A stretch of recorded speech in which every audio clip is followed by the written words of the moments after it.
Et vous avez le muscle, les tendons qui font ça, hein, qui rentrent complètement dans l'os. Et vous avez le muscle qui colle au squelette. Alors ici, vous voyez un petit muscle en coupe. Et quand on observe donc cette coupe, on va trouver des faisceaux. Imaginez toujours hein, que vous avez beaucoup de stylos. Hein. Donc vous avez un premier groupement, hein, un premier groupement de cellules. Hein. On dit, puisque la cellule musculaire, elle est très longue, hein, la musculaire striée squelettique qui accompagne le squelette, qui accompagne l'os. Hein. Vous avez donc, on dit une fibre, ça veut dire une cellule. Hein. Elle a aussi le nom de fibre, une cellule musculaire striée squelettique. On dit une fibre, on a fait sortir ici une fibre. Alors plusieurs cellules ou fibres sont retenues en faisceaux. Et plusieurs faisceaux hein, forment le muscle. D'accord? Le tout est entouré par du tissu conjonctif. Et le tissu conjonctif, il y a de la graisse. Quand vous achetez de la viande, hein, vous trouvez des fibres. Hein, vous trouvez bien sûr le muscle qui est rouge. Hein, il est coloré par une protéine qui donne sa couleur rouge. Et vous avez plein de fibres, hein, de membranes. Vous avez du gras, vous avez de la graisse, etc. Ça, c'est le tissu conjonctif hein, qui accompagne les cellules musculaires. Alors là, vous avez plusieurs faisceaux. Hein, vous avez 1, 2, 3, etc. Ils sont accompagnés par du tissu conjonctif. Hein, il y a plusieurs types de... Vous avez des vaisseaux sanguins, vous avez des nerfs, on les voit ici, hein, des capillaires, etc.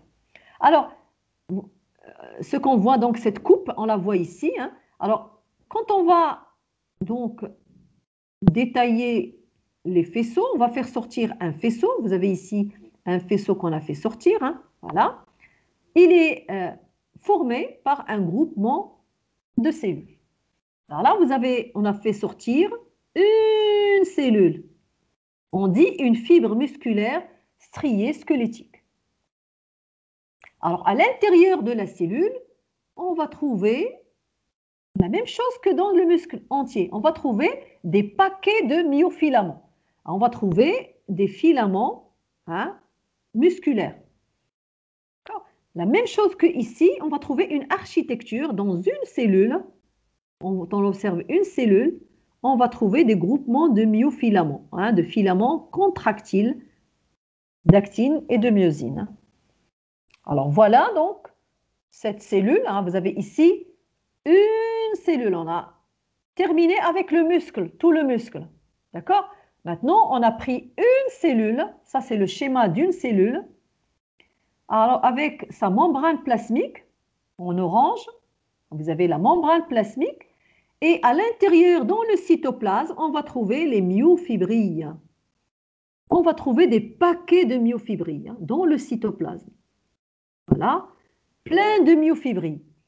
Alors, l'intérieur du cytoplasme, il est rempli par les myofibrilles, ce qui fait que les noyaux que vous voyez ici, hein, ils sont à l'extrémité, donc ils sont repoussés par les myofilaments. On va les trouver contre la membrane plasmique.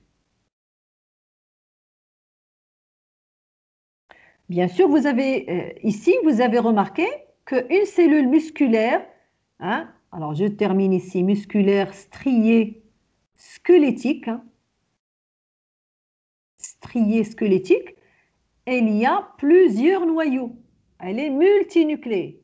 Alors, les myofibrilles à l'intérieur, hein, le terme myo veut dire muscle. Hein, le myocyte, c'est la cellule musculaire. Hein, le préfixe myo veut dire muscle. D'accord? Alors, les myofilaments, les filaments des muscles, ce sont des fibrilles, des toutes petites fibres, hein, rassemblées en paquets de cellules musculaires striées. Hein. Ils ont un diamètre de 1 à 2 micromètres et ils sont parallèles au grand axe de la cellule. Alors, je vais vous faire le grand axe de la cellule, hein, c'est celui-là. Hein. Voilà, le grand axe de la cellule. Ça, c'est le grand axe de la cellule.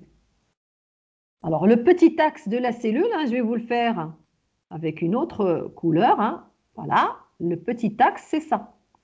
Ça, c'est le grand axe. Hein. Comme ici, vous avez une observation en microscopie optique. Hein.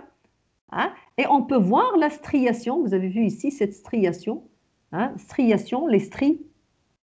On voit ici dans le schéma. Alors, ces microfilaments, pardon, ces myofibrilles sont disposés parallèlement au grand axe de la cellule. Leur rôle, c'est la contraction. La cellule va diminuer de longueur, puis va augmenter de longueur, et ça permet, hein, imaginez que toutes les cellules de tous les faisceaux, de tout le muscle, alors c'est tout le muscle qui se contracte quand une cellule, une deuxième, etc. Donc, ils se contractent en même temps. Alors, dans ces fibrilles, il y a deux types de filaments. Il y a des filaments qui sont épais et gros, ce sont les filaments de myosine. Et il y a les filaments qui sont très fins, les filaments d'actine.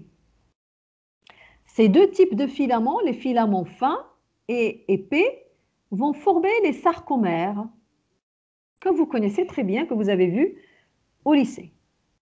Alors, les sarcomères, c'est ce que vous voyez ici. Alors, c'est une microscopie, hein, électronique à transmission.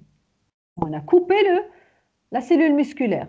Alors, c'est une coupe longitudinale, hein, parce qu'on voit, hein, les sarcomères, ce sont des cylindres, hein, si on imagine en 3 dimensions.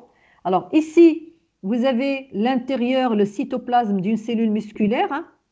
Hein, on voit ici le cytoplasme d'une cellule musculaire, l'intérieur de ce cytoplasme.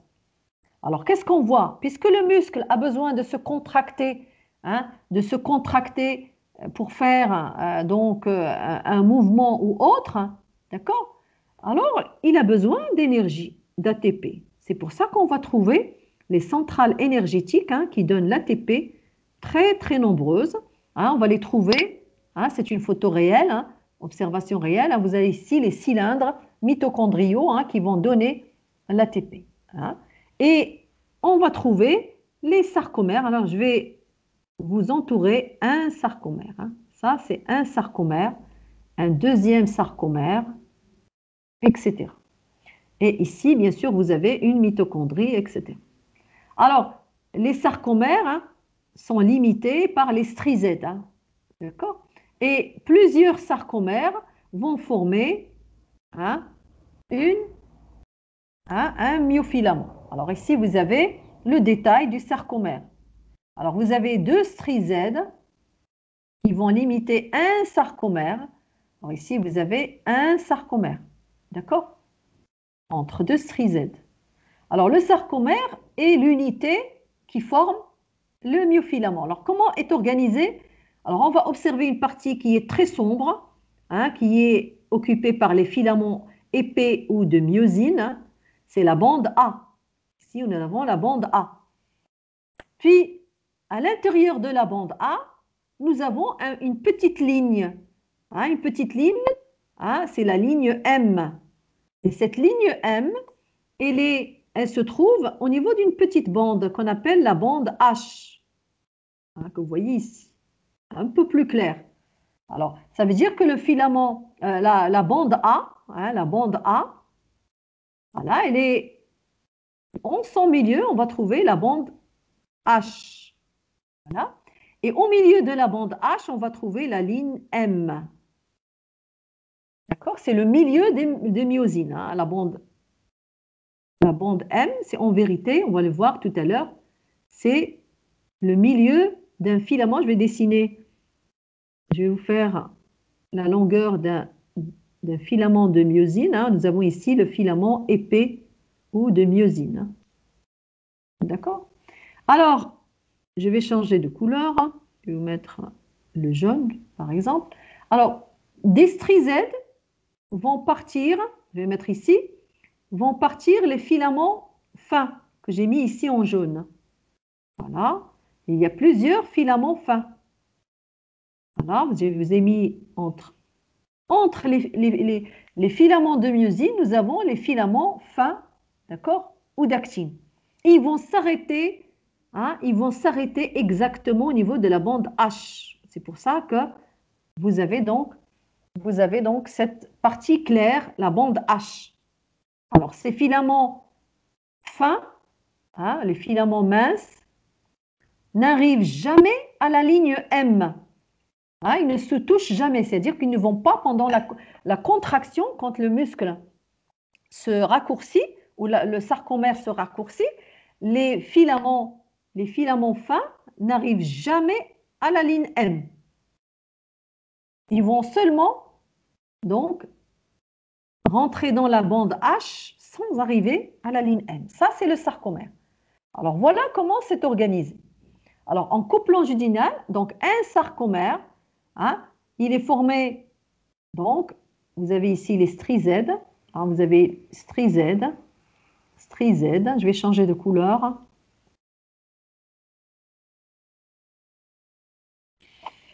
Voilà les strizèdes. Entre deux strizèdes, vous avez un sarcomère.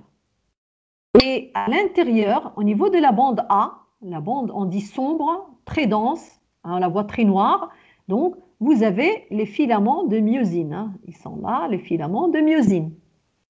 Et entre les filaments de myosine, au départ de la strizède, vont partir les filaments d'actine. Alors, quand on regarde entre deux bandes A, hein, vous avez ici deux bandes A, vous avez ici la bande A et l'autre bande A du sarcomère qui est à côté. Entre deux bandes A, on va trouver la bande I. D'accord? Alors, si je reprends ici, hein, vous avez les filaments de myosine.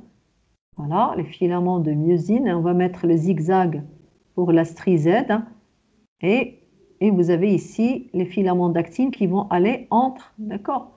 Alors, la bande I, c'est entre deux sarcomères. Hein. La bande I, c'est la partie qui est formée que par les filaments d'actine.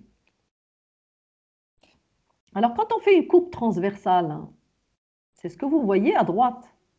Quand on fait une coupe transversale, on voit que le filament de myosine, c'est le bleu le plus gros, il est en vérité entouré par plusieurs filaments d'actine.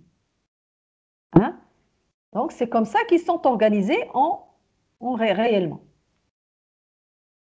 Là, si on fait une coupe transversale, ou plusieurs coupes transversales, qu'est-ce qu'on va voir?